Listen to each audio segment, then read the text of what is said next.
Sir sir उन questions में ये प्रॉब्लम आ रहा है कि वहाँ पर हमारे पास फंक्शंस है ना, वो इतने कॉम्प्लेक्स हैं कि हम उनके ग्राफ नहीं ड्रा कर सकते ऐसे, इस वजह से हम उनको एवेल्युएट नहीं कर पा रहे। ग्राफ आप ड्रा सपोज ना भी करें ना, तो आप उन फंक्शंस के पॉइंट तो निकाले जा सकते हैं ना। जैसे फॉर एग्जांपल एक फंक्शन एफ ऑफ एक्स है, ठीक है। अब वो फंक्शन आपको ये तो पता चल सकता है कि वो एक्स एक्सिस को किन किन पॉइंट्स पे इंटरसेक्ट कर रहे हैं। पॉइंट ऑफ इंटरसेक्शन निकाले जा सकते हैं। जस्ट आप क्या करेंगे, उसको इक्वल टू ज़ीरो पुट करें, उस फंक्शन को, उसको सॉल्व कर लें। वो कोई भी क्वाड्रेटिक इक्वेशन होगी या इवन के ट्रिग्नोमेट्रिक फंक्शन भी हो, तो वहाँ से भी आप उसके रूट्स तो निकाल सकते हैं ना। तो वो जो रूट निकालेंगे वो आपके पास वो पॉइंट होंगे जिनके ऊपर फंक्शन एक्स एक्सिस को इंटरसेक्ट कर रहा होता है। दिस मीन्स कि ये जो पॉइंट है ना, इन पे फंक्शन ब्रेक हो जाएगा। ब्रेक होने का मतलब है कि यानी इस रीजन में फंक्शन का जो आंसर है वो मे बी नेगेटिव आए, इसमें पॉजिटिव आए, इसमें नेगेटिव आए। तो आपने क्या करना है कि आपने जब ब्रेक करना है इसमें, तो ये जो नेगेटिव वाला रीजन है ना, बल्कि आप इसमें दो वे हैं कि आप नेगेटिव रीजन वाले के साथ बाद दफ़ा नेगेटिव लगा देते हैं अगर आप वो एब्सोल्यूट वाली डेफिनेशन यूज़ करें, या दूसरी आप कि आप होल एब्सोल्यूट ले लें कि आप कहेंगे सपोज ये फर्स्ट रीजन है, ये सेकंड रीजन है, ये थर्ड रीजन है। तो आपने फर्स्ट रीजन का इंटीग्रल की whole absolute plus second region के इंटीग्रल उसका एब्सोल्यूट प्लस इसी तरह थर्ड रीजन का इंटीग्रल उसका एब्सोल्यूट लेके उनको तीनों को ऐड कर दें, तो आखिर में जो आंसर आएगा इंशाल्लाह वो ठीक होगा। ठीक है ना। तो इनमें लेकिन सर जो क्वेश्चन है हमारे पास उनमें ग्राफ जो है ना वो बिलो एक्स एक्सिस नहीं जाता, अबव एक्स एक्सिस ही वो डिफरेंट पार्ट्स में डिवाइड हुआ होता है, जिसकी वजह से हमें लिमिट्स को जो है ना वो डिवाइड करना पड़ता है, तो वो हमें नहीं समझ आ रही कि उसमें क्या करना है। वो या तो फिर मुझे कोई क्वेश्चन बताएं, कोई एक्सरसाइज का उसको। जी सर एक्सरसाइज ग्राफ बने हुए हैं या जस्ट फंक्शन गिवन है? सर फंक्शंस गिवन है और उनका एरिया फाइंड करना है, ठीक है। और वही एरिया तब पता चलेगा जब हम उसको करेंगे। सर एक्सरसाइज 5.6 का एक मिनट। Question number 47।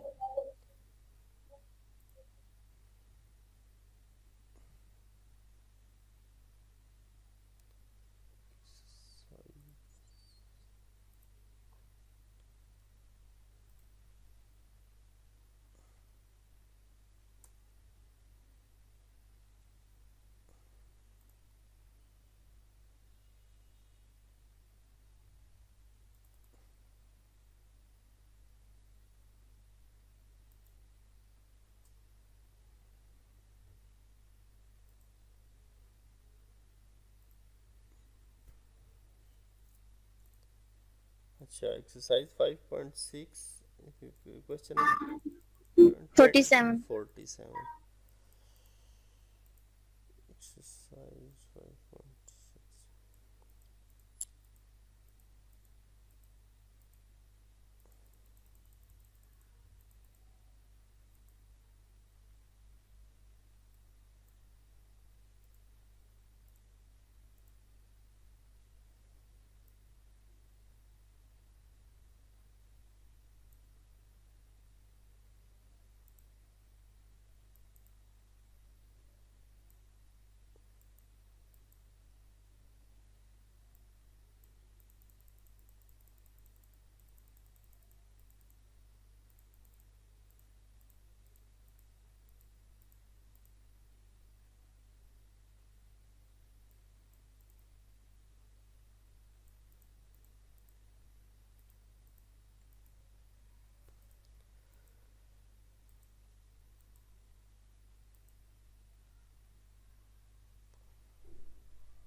अच्छा, ये है, ये आपके पास है y is equal to x की पावर 4 माइनस 4x² प्लस 4 और y is equal to x²। Find the area of the region enclosed by the lines and the curve. ठीक हो गया। तो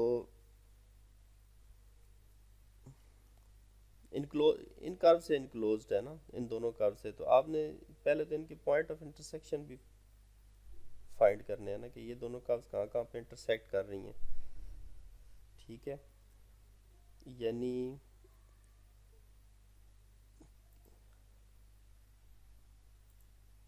y is equal to x की power 4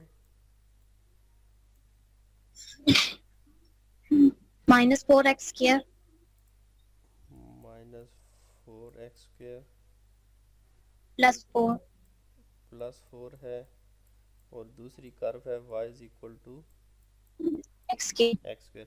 अब जारी बात है, या तो एक तरीका तो ये हो सकता है कि अगर आपको इनके ना, जैसे आप कह रहे हैं कि ग्राफ मिल जाए तो आपको पता चल जाएगा कि कौन से रीजन के एरिया फाइंड करना है। और अगर ग्राफ पॉसिबल नहीं है तो फिर दूसरी पॉसिबिलिटी ये हो सकती है कि आप देख लें कि ये दो कर्व्स हैं, जैसे कि ये कर्व तो आपको पता है कि y is equal to x² है, तो इसका तो आपको पता चल जाता है कि ये इस तरह y is equal to x² को पैराबोला बना रही है इस तरह की, ठीक है। लेकिन इसको आपको क्वाड्रेटिक इक्वेशन यानी फोर्थ ऑर्डर इक्वेशन है डिग्री की, तो इसमें तो नहीं पता चल रहा। तो आप इन दोनों को सिमल्टेनियसली ज़रा सॉल्व करके चेक करें। सॉल्व करने का मतलब है कि जैसे मैं इनको सॉल्व करूं तो y की जगह मैं x² सब्स्टिट्यूट कर दूं तो ये बन जाएगा x की पावर 4 सॉरी x की power 2 that is equal to x की power 4 minus 3x sorry sir point of intersection -2 और +2 -1 और +1 आते हैं। एक मिनट, क्या है जी, +2 -2 +2 -2 +2 और -1 +1। और -1 +1 आ रहे हैं, ठीक हो गया। तो -1 means x is equal to -1 है, यहाँ पे कहीं y +1 है, तो ये +1 वाला, तो एक मतलब इसके एक पॉइंट ये आ गया, और दूसरा -2x -2 और y +2, तो एक पॉइंट ये आ गया।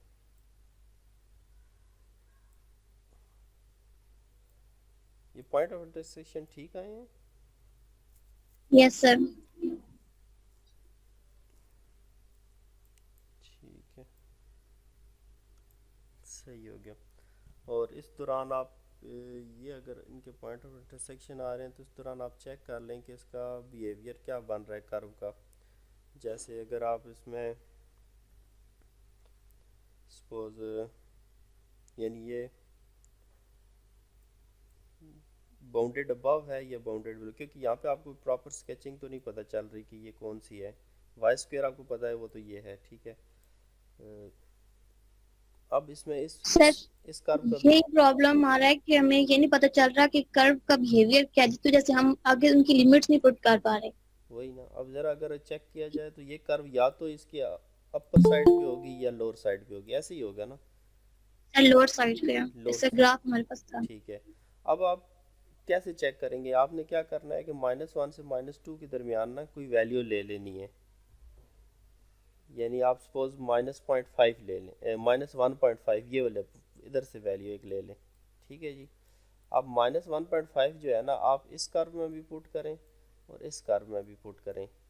तो हमने एक डेफिनेशन जो पढ़ी थी ना कि f(x) जो होगा वो greater than equal to g(x) होगा फॉर ऑल x, मींस कि उसके रीजन के दरमियान वो अगर ग्रेटर होगा तो इसका मतलब हम कहेंगे कि f(x) जो है ना अपर फंक्शन है, g(x) जो है वो लोअर फंक्शन है। तो यहाँ से आप आइडिया लगा सकते हैं। -1.5 अगर इसमें पुट करें तो ये पॉजिटिव बन जाती है, और पॉजिटिव बनेगी कुछ -1.5 का स्क्वायर जो होगा वो कितना होगा, ये आप आइडिया इसके कैलकुलेट कर लें। फिर उसी तरह -1.5 की पावर 4 इसमें भी पुट करें, -4 टाइम -1.5 का स्क्वायर इसमें पुट करें, और +4, तो इसको भी कैलकुलेट करें। इन दोनों चीज़ों को कैलकुलेट करेंगे ना तो जो वैल्यू ग्रेटर होगी इट्स मीन्स कि वो अपर बाउंडेड अबव होगा, और जो वैल्यू लेस होगी वो बाउंडेड बिलो होगा। तो यहाँ से आपको पता चल जाता है कि आपके पास कौन सा फंक्शन अपर साइड से है और कौन सा लोअर। और जब आपको ये पता चल जाए कि फंक्शन कौन सा अपर साइड पे और कौन सा लोअर साइड पे, जैसे आप अभी बता रहे हैं कि ये जो दूसरी कर्व है ये लोअर साइड पे है, मे भी इस तरह की कहीं हो इधर, जैसे भी ना कोई इंटरसेक्शन हो रही है जैसे, तो इसका मतलब ये जो रीजन है ना, आपने ये रीजन फाइंड करना है इसका। तो तो इसका ये अपर कर्व हो जाएगी, ये लोअर कर्व हो जाएगी। आप अपर माइनस लोअर करके तो उसको इंटीग्रेट कर लें -2 से -1 तक। लेकिन सर ये वाला ग्राफ तो 0 पे भी अपना बिहेवियर चेंज करता है, फिर 1 और 2 पे दोबारा अपना बिहेवियर चेंज करता है, तो इस तरह तो बहुत डिफिकल्ट हो जाएगा ना हर पॉइंट पे चेक करना। आप पॉइंट ऑफ इंटरसेक्शन आपको देखें कितने मिल रहे हैं ना। अगर इस कर्व के साथ उसके दो ही पॉइंट ऑफ इंटरसेक्शन है तो इसका मतलब है कि फिर दो ही पॉइंट पे बाउंड हो रहा होगा ना। अगर ज़्यादा है तो इसका मतलब है कि फिर आपके पास ओबियसली चेंज हो जाएगा। मे बी ऐसी पॉसिबिलिटी भी आ सकती है। मेन ये सारा आपको ना इन दोनों की जो पॉइंट ऑफ इंटरसेक्शन है ना उनसे ही पता चलेगा। जैसे फॉर एग्जांपल मैं आपको बताता हूँ कि ये भी पॉसिबिलिटी आप जो कह रहे हैं ठीक कह रहे हैं, ये पॉसिबिलिटी भी आ सकती है। कर्व यहाँ से यूँ बाउंड हो, फिर मे भी यहाँ से आके यहाँ से फिर अपवर्ड हो के यहाँ ऐसे इस तरह मूव कर रही हो। जी सर। ठीक है ना। अब इसका मतलब है कि ये भी रीजन बाउंडेड है, ये भी बाउंडेड रीजन में आएगा, ये भी बाउंडेड रीजन में आएगा। ठीक है।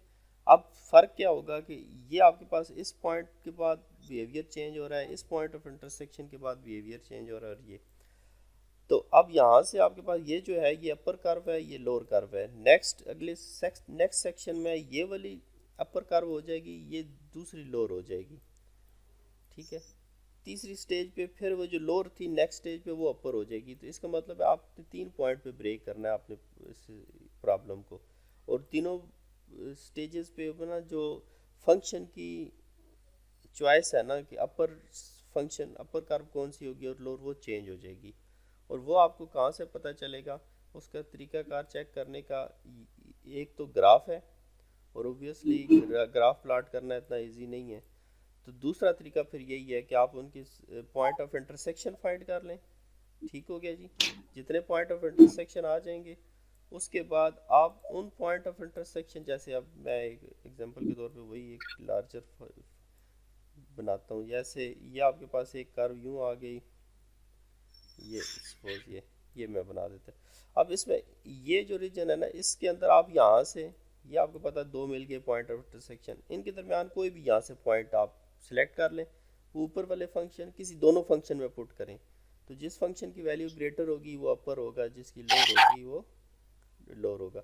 इसलिए इसी तरह आप यहाँ से इस स्टेज तक फंक्शन का बिहेवियर डिफरेंट है। आप दरमियान में से सपोज 0 पुट कर लें या कोई भी वैल्यू फंक्शन दोनों फंक्शंस में पुट करें, तो जहाँ जो फंक्शन ग्रेटर होगी वैल्यू वो अपर फंक्शन होगा, जो फंक्शन लोअर होगी वैल्यू की, यानी जो फंक्शन की वैल्यू लोअर होगी कम होगी वो लोअर होगा। और इसी तरह आप थर्ड पे भी इसको चेक कर सकते हैं। तो इसका दूसरा तरीकाकार यही है चेक करने का। कुछ एक बात क्लियर हुई है? जी सर। इसके अलावा स्टूडेंट्स को सर जी जी जी बोलो। इसी एक्सरसाइज का क्वेश्चन नंबर 35 जरा क्लियर कर दो। इसी एक्सरसाइज का 35 यस ये वाला क्वेश्चन कह रहे हैं, ये आपको शो हो रहा है मेरे ख्याल में। यस सर, जिनमें कर्व के साथ ना लाइन भी इन्वॉल्व हो जाती है। ठीक है। अब इसमें दो सिचुएशन बनती हैं, अगर आप थोड़े से गौर करें ना। अगर आपको ये बुक की पे मैं अब इधर बताता हूँ।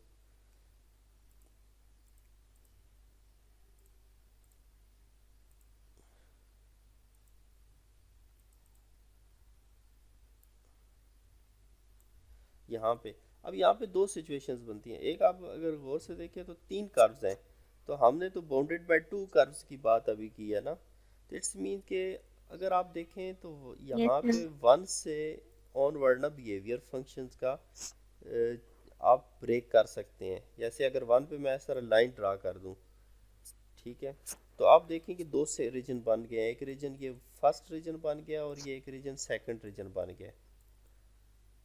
फर्स्ट रीजन में 0 से 1 तक आप इंटीग्रेट करें और ये आपका अपर फंक्शन होगा y x होगा और lower function x square minus 4 होगा। ठीक है। आप 0 से 1 तक इंटीग्रेट करें x minus x square minus 4 को। ठीक हो गए। तो ये आपका पहले रीजन का आंसर आ जाएगा। फिर इसी तरह सेकंड रीजन में आपके पास अब बिहेवियर चेंज हो गया। अपर फंक्शन जो है वो y इज इक्वल टू 1 है और लोअर फंक्शन उसी तरह एक्स स्क्वायर माइनस 4 है। तो अब आपने 1 से 2 तक जो इंटीग्रेट करना है वो 1 माइनस एक्स स्क्वायर माइनस 4 को करना है, तो ये आपके पास सेकंड में आ जाएगा। क्लियर है? बस सर इतना ही करना है। बस दो सेक्शन बन जाएंगे ना इसके, तो एक 0 से 1 तक एक रीजन का आंसर आ जाएगा। बट सर वो लोग पीछे कोई area of a triangle solve कर रहे थे। एरिया ऑफ ट्रायंगल, आप उस इतनी यस सर, मुश्किल चीजों में ना मतलब जाए एंगल का area.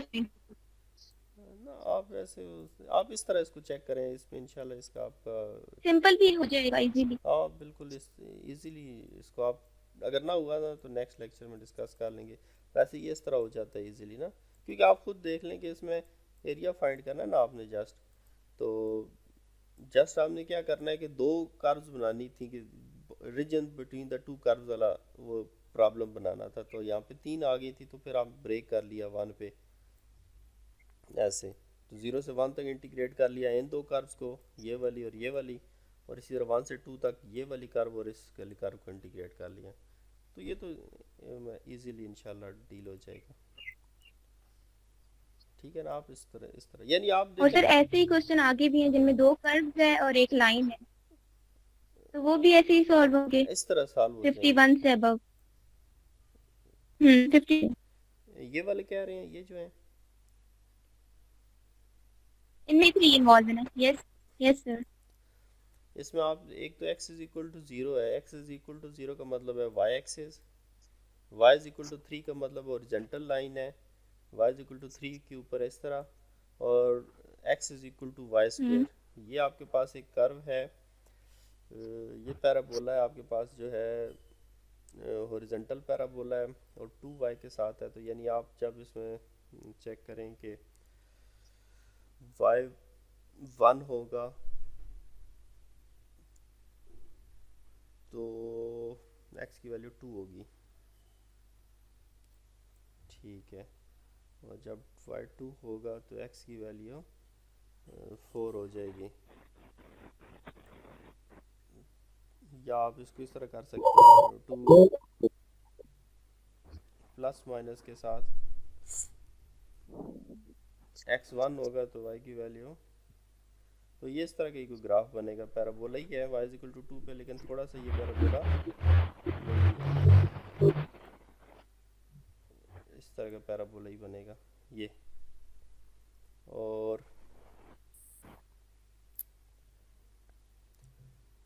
y is equal to 3 पे यही लाइन बनती है, और x इज इक्वल टू, कहता है find the area region enclosed by the lines this and this. तो अब इसमें ये वाला रीजन, एक मिनट, ये मेरे ख्याल में फिगर थोड़ी सी, ये फिगर इस तरह की आई थिंक बनेगी, ये इस तरह की फॉर्म और ये इस तरह की फॉर्म, इस तरह की कोई फिगर बनेगी। तो आपने अब ये रीजन फाइंड करना है ना, ये वाला इनक्लोज्ड रीजन।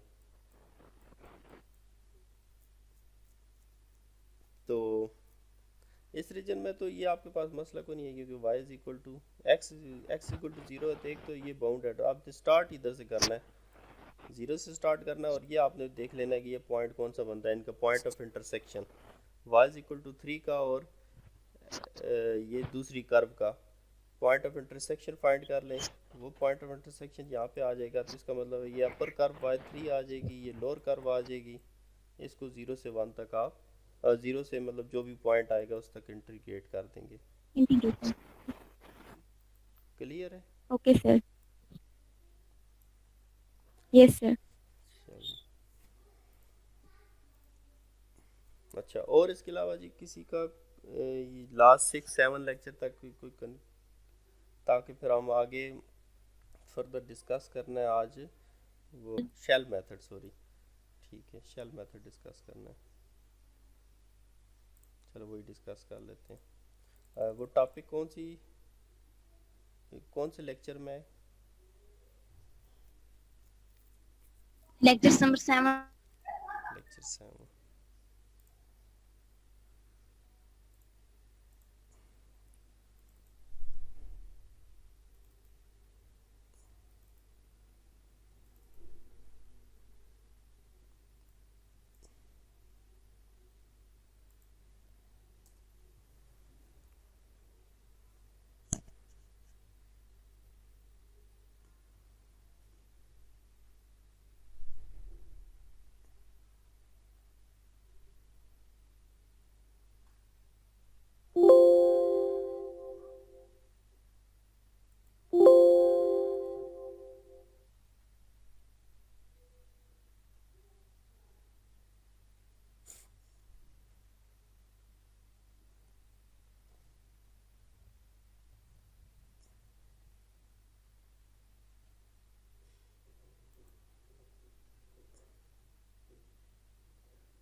अच्छा, ये इधर से डिस्कस करते हैं फिर उस पे जाते हैं स्लाइड पे। ये आपके पास टॉपिक बनता है 6.2 का, शेल मेथड। अच्छा, पहले तो आप थोड़ा सा देख लें कि शेल मेथड और वाशर मेथड में डिफरेंस क्या है। और एक स्टूडेंट ने एक क्वेश्चन पूछा था, मे बी अभी वो इधर है या नहीं है।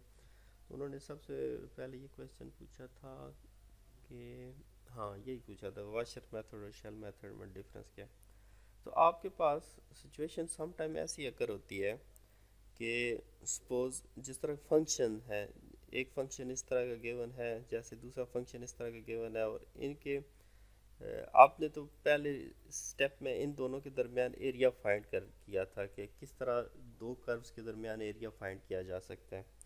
अगर ये दोनों कर्व्स किसी एक्सेस के अबाउट, एक्स एक्सेस के अबाउट, या सम टाइम में भी किसी लाइन के अबाउट भी रिवॉल्व कर सकते हैं। अगर ये दोनों कर्व्स रिवॉल्व करें तो इनकी रिवॉल्व करने से आपके पास जो नई ज्योमेट्री डेवलप होती है, वो ज्योमेट्री इस तरह की डेवलप होती है कि आपके पास ये जो इंटरनल कर्व है वो भी एक सॉलिड रीजन की शेप बना रही होती है, और जो एक्सटर्नल कर्व है वो भी एक सॉलिड रीजन की शेप बना रही होती है।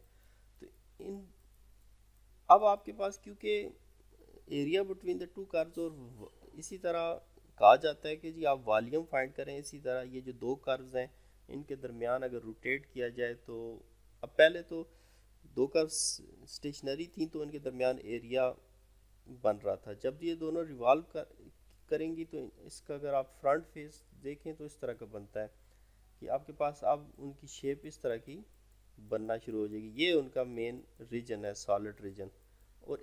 और ये बैक साइड पे आपके पास इस तरह की कुछ शेप भी बन रही है।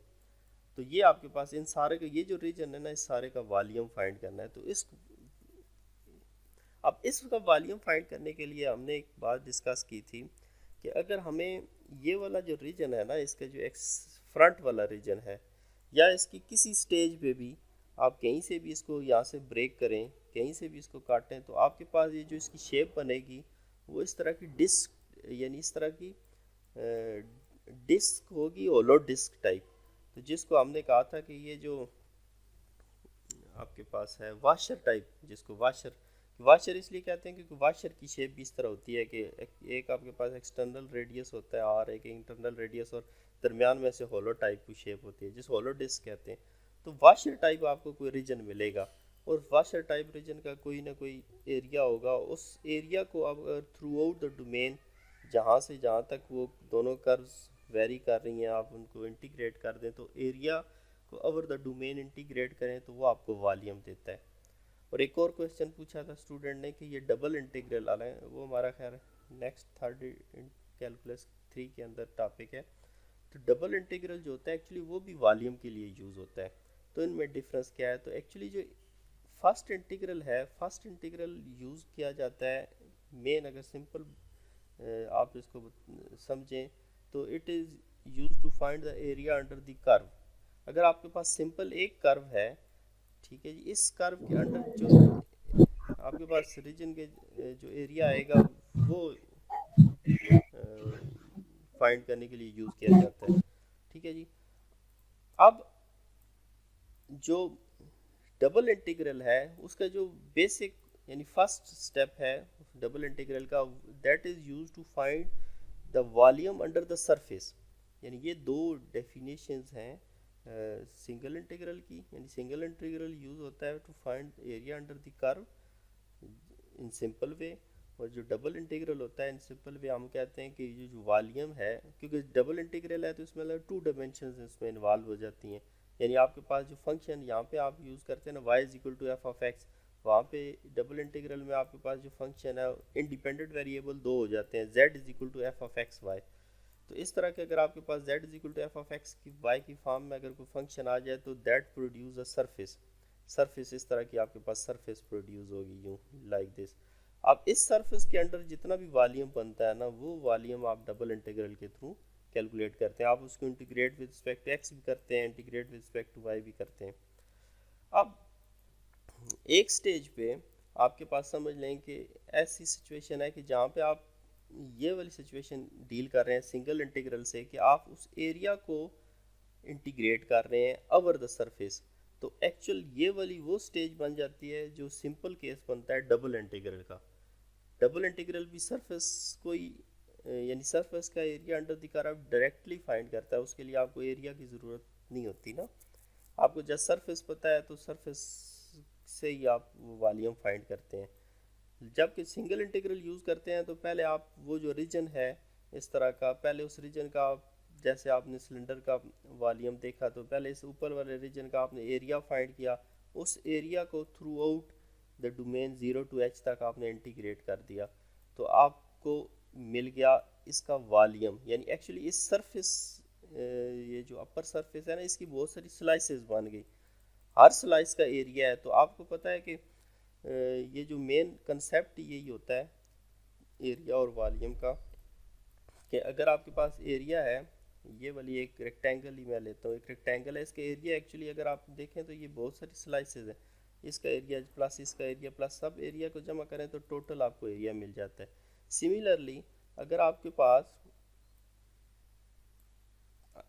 एक क्यूबिकल शेप है, क्यूबिकल शेप में इसका वॉल्यूम चाहिए आपको, तो इसका वॉल्यूम का भी एक वे ये हो सकता है कि आपके पास अगर इसकी बहुत सारी स्लाइसेस बना लें। अब इसमें जो स्लाइसेस हैं वो क्या बनेंगी, वो इस तरह समझ लें कि ये एक स्लाइस बने, इसके बहुत सारी ऐसी डिस्क टाइप बनेगी, ये जो स्क्वायर टाइप समझ लें कि सरफेस बनेगी, एक स्क्वायर टाइप सरफेस, उसके ऊपर एक और, तो आप इसको इस तरह सरफेस के ऊपर सरफेस एक और सरफेस रखते जाएं तो ये आपके पास इस तरह की पाइल अप होती जाएगी और ये आपके पास एक पूरा क्यूब बन जाएगा। तो उन सब एरियाज़ को अगर आप सम अप करें ना तमाम एरियाज़ को, तो तमाम एरियाज़ को सम करने से आपको एक वॉल्यूम मिल जाएगा।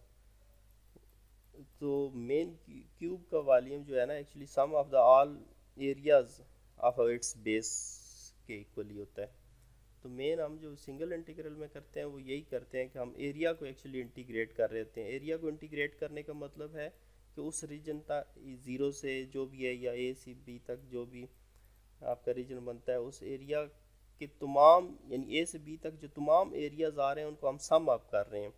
इंटीग्रेशन एक्चुअली दूसरा नाम जो है वो आपके पास समझ लें कि सम अप का ही है, क्योंकि दो तरह की सिचुएशंस है। अगर आपके पास डिस्क्रीट डाटा हो तो समीशन यूज़ होता है, अगर आपके पास कंटिन्यूस डाटा हो या कंटिन्यूस फंक्शन हो तो आपके पास वहाँ पे इंटीग्रेशन यूज़ होती है।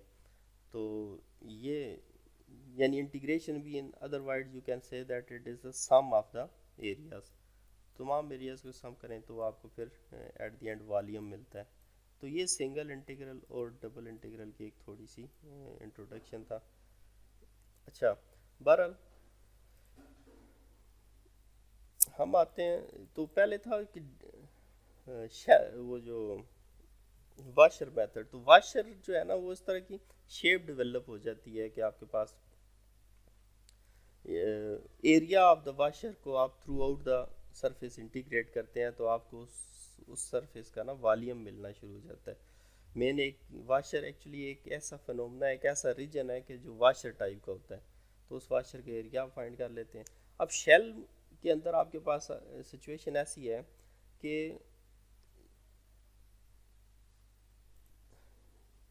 ये आपके पास यहाँ पे एक फिगर बनी हुई है, इसमें अगर आप यहाँ से ना कोई एक पोर्शन ले, यहाँ से सपोज इसकी एक रेक्टेंगल शेप काटें और जब आप इस पूरे रीजन को रिवॉल्व करवाएंगे अबाउट दिस लाइन, तो रिवॉल्व करवाएंगे तो ये इस तरह की शेप बनेगी।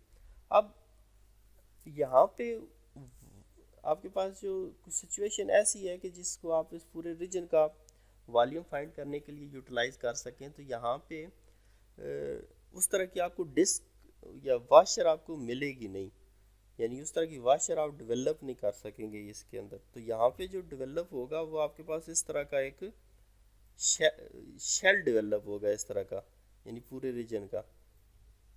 उस शेल के जो फर्दर उस शेल का कोई भी थिकनेस होगी कोई, तो उस शेल की मदद से आप फर्दर इस पूरे जो रीजन का इसको रिवॉल्व करने से ना उसका यानी वॉल्यूम फाइंड कर सकेंगे ओवर द डोमेन, जिस डोमेन पे आप उसको इंटीग्रेट करवाना चाह रहे हैं।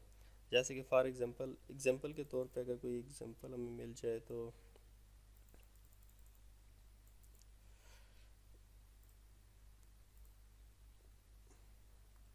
ये इधर एक फार्मूला भी है जो इजीली आप याद रख सकते हैं। ये आई थिंक एग्जांपल इसी को डिस्कस करते हैं।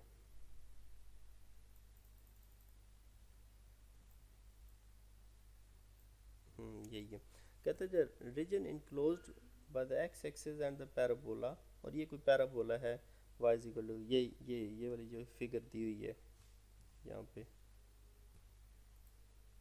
ये 0 से 1 तक ये एक पैराबोला बन रहा है, और ये एक्स एक्सिस है, ये वाई एक्सिस, एक्स एक्सिस और वाई एक्सिस, और ये पैराबोला है आपके पास डाउनवर्ड शेप में 3x माइनस एक्स स्क्वायर। अच्छा, और इसको रिवॉल्व कराया गया है x इज इक्वल टू -1, इस एक्सिस के अबाउट रिवॉल्व करवाया गया। Generate the shape of the solid, और इस तरह की सॉलिड की शेप वो जनरेट करता है। अब आपके पास ये एक्चुअल आप उसको देखें तो आपके पास जो सॉलिड इस रीजन की यानी जो वॉल्यूम जिसका फाइंड करना ना, वो शेप इस तरह की आपके पास बन रही है। ये दरमियान में से होलो है, और ये फिर इस तरह का रीजन है, और ये इस तरह की शेप आपके पास बनेगी, यानी ये वाली रीजन ये इन साइड से ना इसकी कोई वो नहीं है,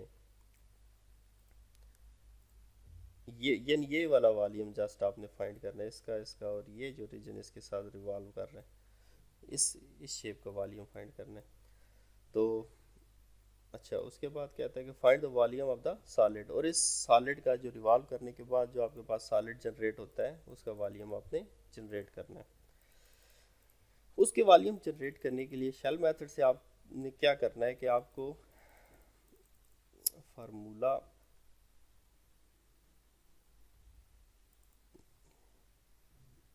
एक फार्मूला पहले बता दूं आपको, ये है फार्मूला, ये वाला फार्मूला आपने ज़हन में रखना है कि v is equal to volume is equal to actually that is equal to 2 pi actually क्या है कि वो पूरे जो शेल का सरकमफ्रेंस है 2 pi into radius of the shell, और रेडियस क्या है आपके पास, अगर एक आपके पास ये सेंटर लाइन है जिसके अबाउट वो शेप मूव कर रही है, तो उस सेंटर लाइन से उस तक का यानी आपने जो रेक्टेंगल बनाई है ना, जिस रेक्टेंगल की मदद से आप वो वाला शेल प्रोड्यूस कर रहे हैं, यानी आपके पास ये जो शेप है, अब इस शेप के अंदर जो शेल प्रोड्यूस हुआ है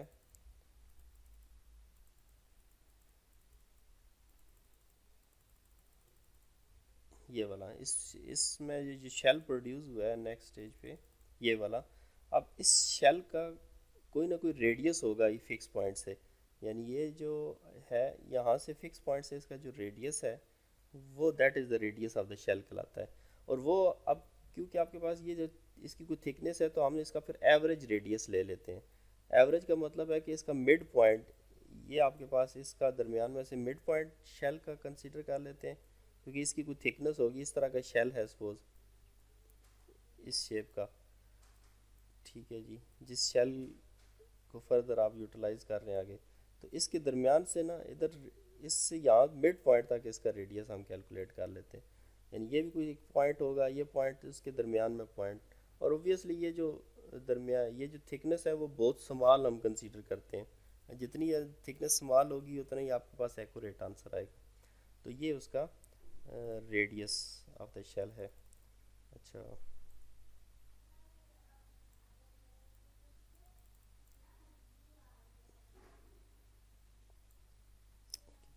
फार्मूला ये, और फिर शेल हाइट आपके पास जैसा कि यही है, इसकी वैल्यू ऑफ द फंक्शन दूसरे लफ्ज़ों में कह लें, क्योंकि ये आपके पास ये जो हाइट है ना ये शेल हाइट है।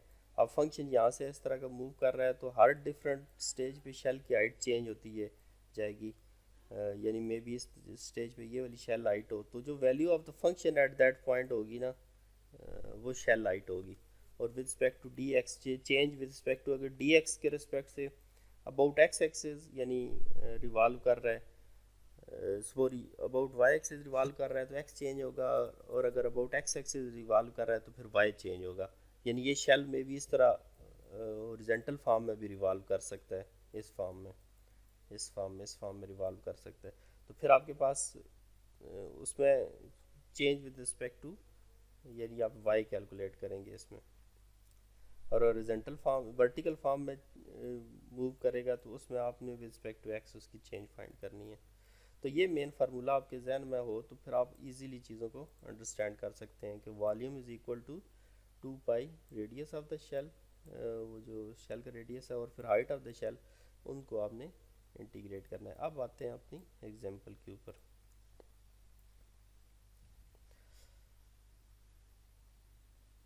अच्छा, अब ये हमारे पास है, इसको हमने विद ये एक शेल क्रिएट कर लिया। और शेल क्रिएट कैसे किया कि उसी तरह से हमने एक स्ट्रिप ले ली इस शेप में, या हमने सपोज इस स्टेज पे ये वाला एक रेक्टेंगल हम कंसीडर कर लेते हैं, जिस रेक्टेंगल से वो शेल प्रोड्यूस हो रहा है, ये वाला।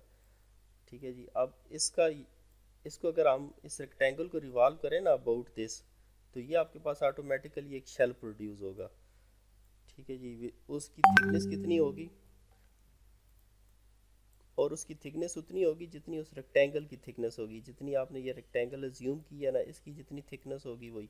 अब आपने देख लेना है कि ये आप इसका इस फिक्स से रेडियस कितना है यहाँ तक, और दूसरा ये फंक्शन क्योंकि चेंज हो रहा है तो रेक्टेंगल हर स्टेज पे आप इधर भी रेक्टेंगल बनेगी।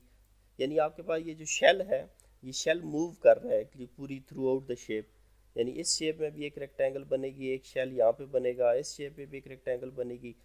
तो जब आप एक रेक्टेंगल को अज्यूम कर लेते हैं ना, यानी एक रेक्टेंगल, सपोज कोई भी एक फिक्स रेक्टेंगल यहाँ पे ले लें, उसको आप उस रेक्टेंगल को अज्यूम कर लें, उसका एरिया पता कर लें, उसका रेडियस। तो जब उसको through out the limit 0 to 3 तक इंटीग्रेट करेंगे ना, तो आपको उस पूरे कर्व के अंदर जितनी भी रेक्टेंगल्स हैं उन सब का कम्युलेटिव वो वॉल्यूम मिल जाएगा, यानी कम्युलेटिव कैलकुलेशन आपको मिल जाएगी उसकी। तो आपने जस्ट सॉल्व एक रेक्टेंगल की मदद से एक शेल को कंसीडर करना होता है, और उस शेल को जब आप उस शेल के जो भी वो पूरा जो 2 पाई से मल्टीप्लाई करके उसकी हाइट और विड्थ को मल्टीप्लाई करते हैं, और जब इंटीग्रेट करते हैं तो इंटीग्रेट का मतलब यही होता है कि वो आपके पास आप उसी को जनरलाइज कर रहे हैं इस पूरे रीजन के लिए। तो आपको उसको फिर पूरी शेप का जो है ना, इस सॉलिड शेप का वॉल्यूम मिल जाएगा। तो ये मेन उसके पीछे भी एंड जो है वो लॉजिक है। अच्छा, तो अब हम आते हैं कि हम इसका पहले ये है कि रेडियस कैसे फाइंड करेंगे, इसका हमें रेडियस कैसे पता चलेगा इसका, और सेकेंडली हम इसकी थिकनेस कैसे फाइंड करेंगे। तो थिकनेस आपके पास, अगर ये आप पिक्चर क्लियर है, तो यहाँ पे इसका इस पॉइंट से इस पॉइंट तक रेडियस है, और यहाँ पे इसकी थिकनेस है। थिकनेस अगर दो पॉइंट्स के दरमियान, ओबियसली कोई भी दो पॉइंट होंगे, एक एक्स के पॉइंट सपोज कर लें और एक्स के +1 पॉइंट सपोज कर लें, तो उनके दरमियान जो भी ये आपके पास इंटरवल बनेगा वही इंटरवल उसकी थिकनेस होगी। यहाँ पे ये जो गिवन थिकनेस है। अच्छा,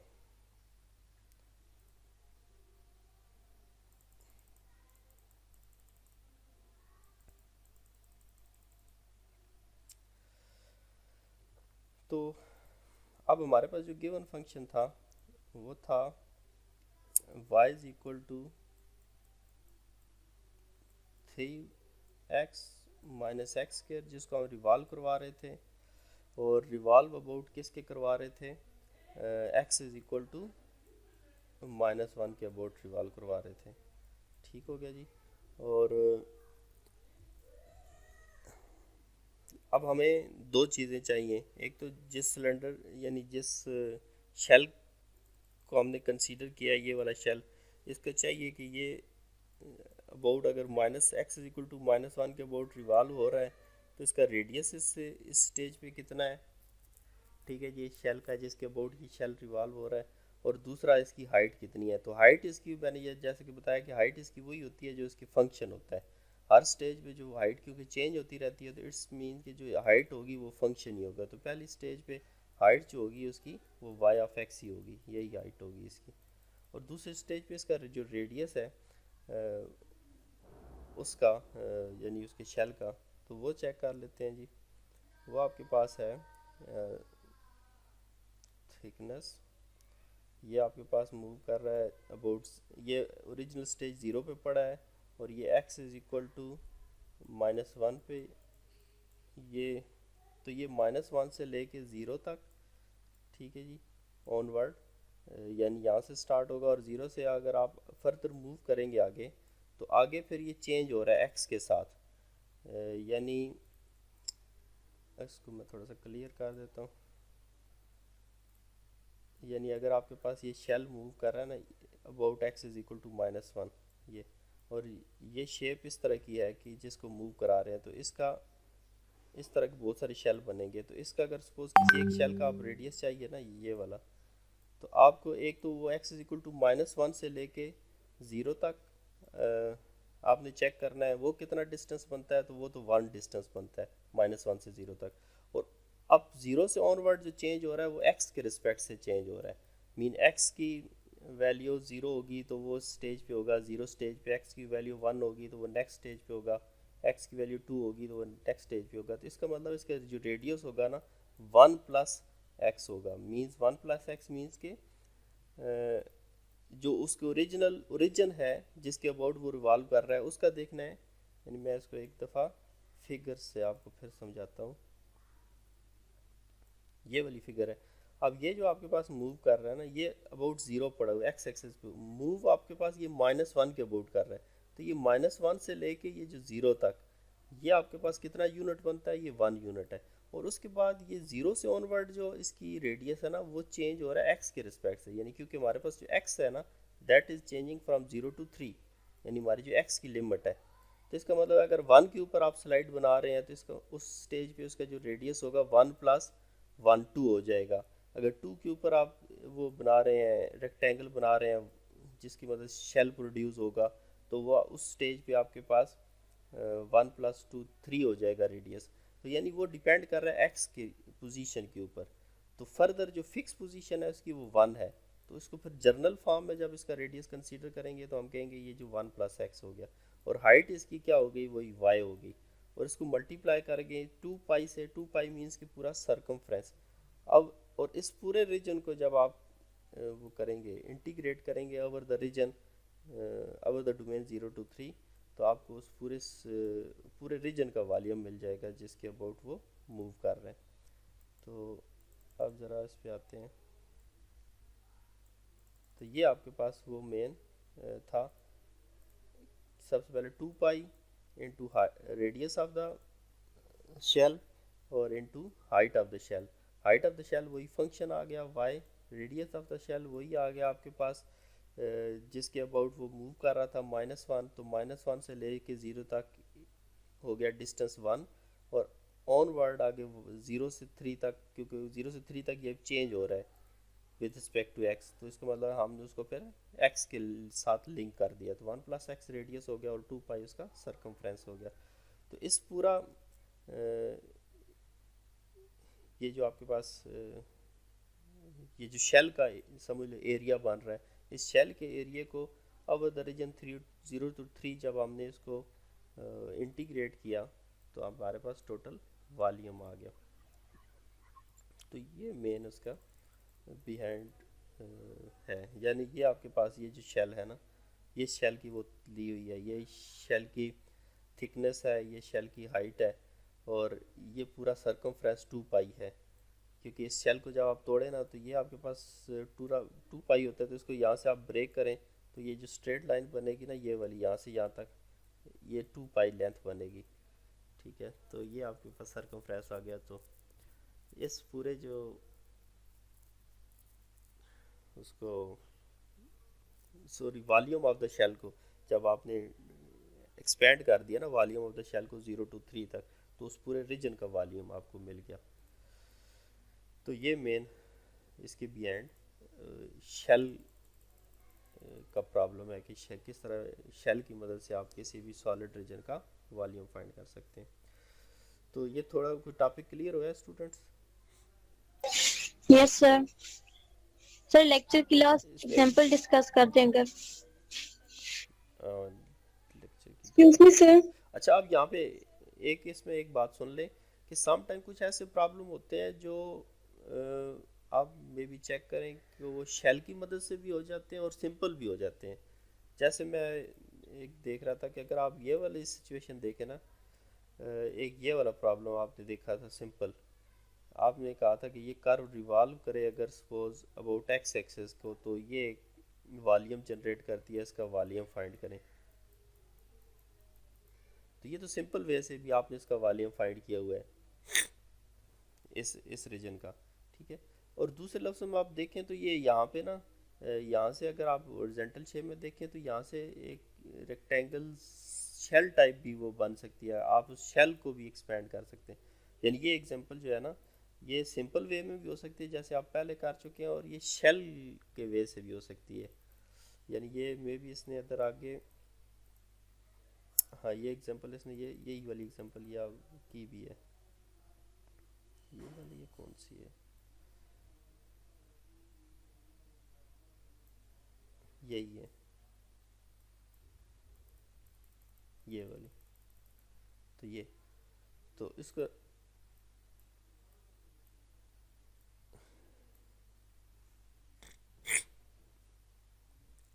इसको इसने शेल की मदद से सॉल्व किया हुआ। और पीछे प्रीवियस सेक्शन में आप देखें तो आप इसको सिंपल वे में भी इसका वॉल्यूम, वो सिंपल एक जो फर्स्ट टॉपिक था अबाउट एक्स एक्सिस, आप अगर किसी भी या अबाउट लाइन किसी भी कर्व को रोटेट करते हैं तो वो solid revolution of the solid की एक फर्स्ट एग्जांपल आपने देखी थी। तो आप वो जो सिंपल टॉपिक था उसमें सिंपल वे से उसने शेल की बगैर ही इसका वॉल्यूम फाइंड आउट किया था।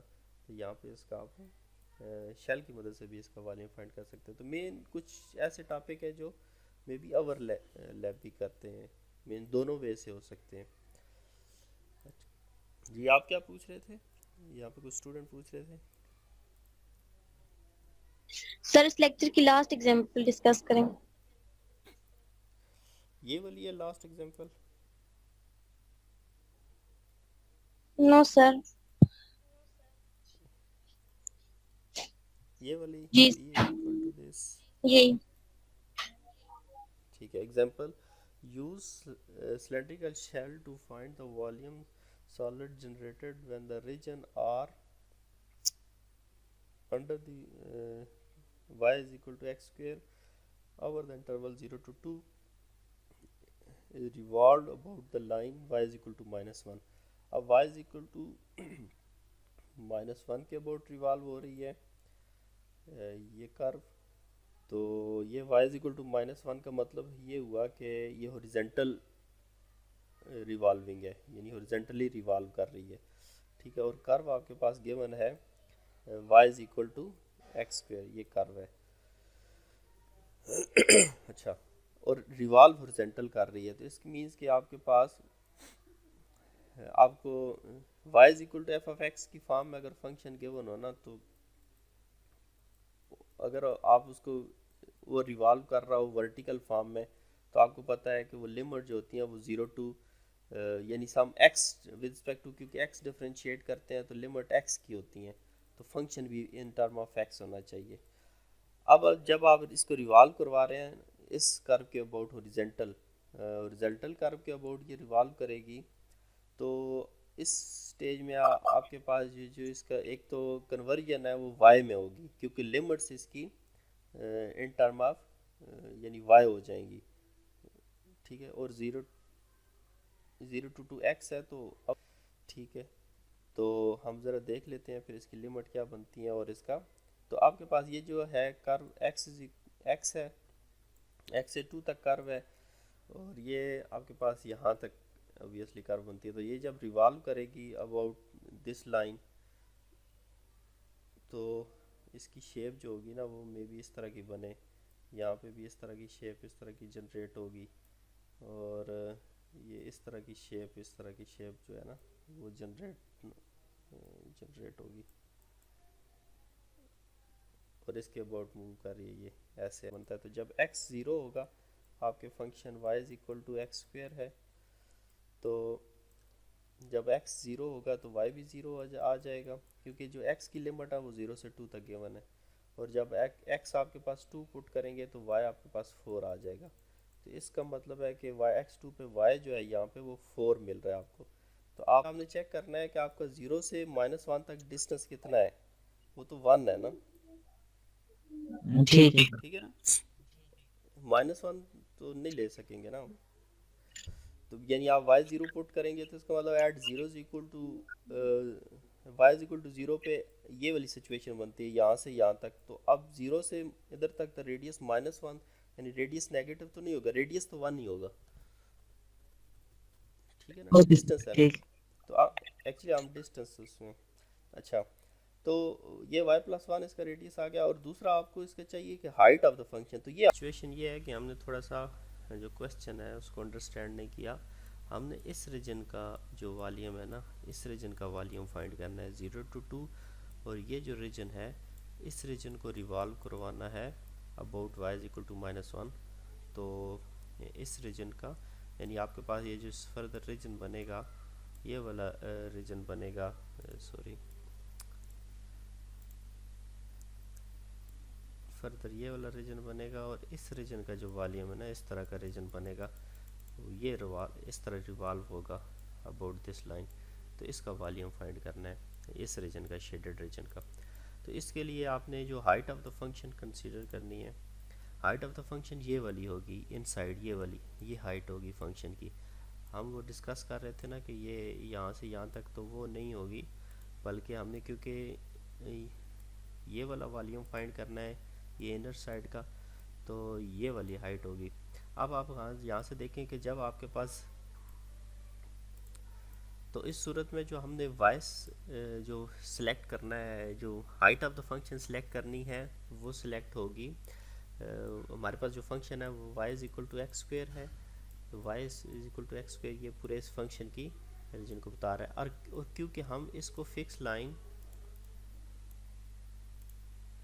और क्योंकि हम इसको ये जो fix line x is equal to 2 से इसकी हाइट जो कंसीडर कर रहे हैं, तो इट्स मीन कि आपके पास यहाँ पे जो फंक्शन बनेगा वो बनेगा यहाँ से जो x हो जाएगा वो x is equal to plus minus square root y, और हम क्योंकि प्लस वाई वाला कंसीडर करेंगे तो ये फंक्शन हो गया g square root y 2 minus square root y. ये height of the function consider करनी है। वो कैसे, वो ज़रा एक्सप्लेन कर देता हूँ यहाँ पे, कि अगर आप यहाँ से देखेंगे जब आप इसमें y में, जब यहाँ पे y में 0 पुट करें तो यहाँ से हाइट इसकी 0 से 2 तक हो जाएगी। और जब आप y सपोज इसमें 4 पुट कर दें, ये वाली 4, ये सिचुएशन है ये 4 वाली, उस सिचुएशन में अगर y 4 पुट कर दें तो उस सूरत में 4 का स्क्वायर रूट 2 आएगा, 2 माइनस 2 0। तो उस सूरत में आपके पास हाइट इसकी क्या हो जाएगी, यहाँ पे 0 हो जाएगी। तो जो जो आपके पास ये ऊपर की जानब जा रहा है इसकी हाइट कम होती जा रही है, और जो जो आपके पास ये y इज इक्वल टू 4 के करीब पहुँचेगा तो इसकी हाइट 0 हो जाएगी। तो ये मेन फंक्शन है हाइट का, 2 माइनस स्क्वायर रूट वाई। तो हम क्योंकि डिस्कस कर रहे थे तो हमने इसको क्वेश्चन को सही रीड आउट नहीं किया, हम इस रीजन के वॉल्यूम की को फाइंड करने की कोशिश कर रहे थे, बल्कि वॉल्यूम जो है हमने इस रीजन का फाइंड करना है। तो उम्मीद है कि आपको ये बात क्लियर होगी। बाकी रेडियस आपको ऑलरेडी बता दिया है और ये इसकी हाइट है।